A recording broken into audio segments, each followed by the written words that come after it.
Graça, paz e alegria. Na porção recomendada para a leitura em um ano da Bíblia, no plano sequencial de hoje, nós temos Gênesis do capítulo 11 ao capítulo 14. E ali nós lemos a história da Torre de Babel, temos uma nova genealogia agora para chegar até Abrão e o começo da história desse servo do Senhor.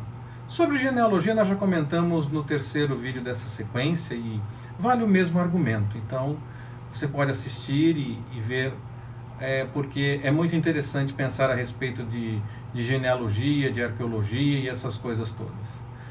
O episódio da Torre de Babel mostra o ser humano indo mais uma vez contra a vontade do Senhor, pois um dos intentos desse episódio era construir a torre para que eles ficassem juntos, para que eles não se esparramassem sobre a face da terra. Nós podemos ler isso no texto.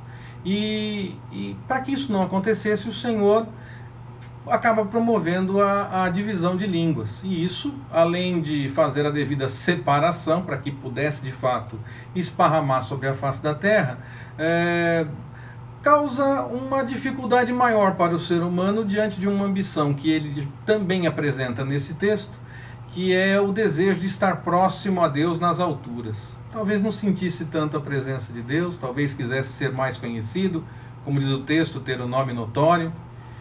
Para estar próximo a Deus, basta buscar com sinceridade de coração, não é mesmo? O registro que eu faço agora é a respeito de Gênesis do capítulo 12, 10, no capítulo 13, 7 e no capítulo 13 também, no versículo 10. Esses versículos fazem referência a algo que era diferente do que acontecia quando a história está sendo contada. O que quer dizer, então, que quando ela efetivamente foi contada, algo tinha mudado em relação ao momento em que ela de fato ocorreu. São mais textos que revelam o que eu falei em mensagem passada sobre a realidade de que a Bíblia deixa, sim, bem claro quando a situação é diferente no momento em que a história é contada do que era quando a história de fato ocorreu. Quando os estudiosos tentam aplicar isso a outros textos que não falam nada, eu realmente fico com o pé atrás, pois o texto normalmente fala quando é dessa forma. Acho que a gente não deve e não precisa ficar buscando isso o tempo todo. Quando a história chega até Abrão, vemos que seu pai já pensava em deixar Ur dos Caldeus. Na verdade, deixou. Para ir, sim, já para Canaã. Nós lemos isso em Gênesis 11, 31. Mas ele, o pai de Abrão, morre em outra terra que acabou habitando. E o Senhor chama Abrão para ir para Canaã. Em suas peregrinações, Abrão acaba falando que Sarai é sua irmã.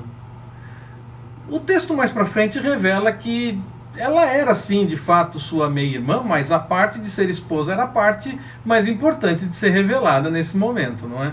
Isso mostra para nós que o pai da fé também tinha seus receios. E muitos pensam em ser super crentes. Não recomendo, claro, não há dúvida de que nós devemos, sim, ter confiança. Então eu não recomendo a falta de confiança, a dúvida, o receio. Não recomendo, de fato, porque a fé nos leva para outro caminho. Mas é importante deixar claro que o próprio personagem bíblico conhecido como o pai da fé tinha sim seus receios e foi depositando cada vez mais a sua confiança no Senhor ao longo da caminhada.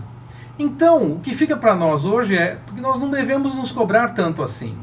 Que nós devemos continuar buscando sim acertar todas as coisas, devemos seguir e prosseguir para o alvo, esquecendo das coisas que ficam para trás, deixando essas coisas, mas lembrar que é caminhada.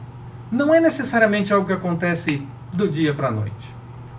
Que o Senhor nos abençoe nessa caminhada. Forte abraço, até mais, permitindo o Senhor.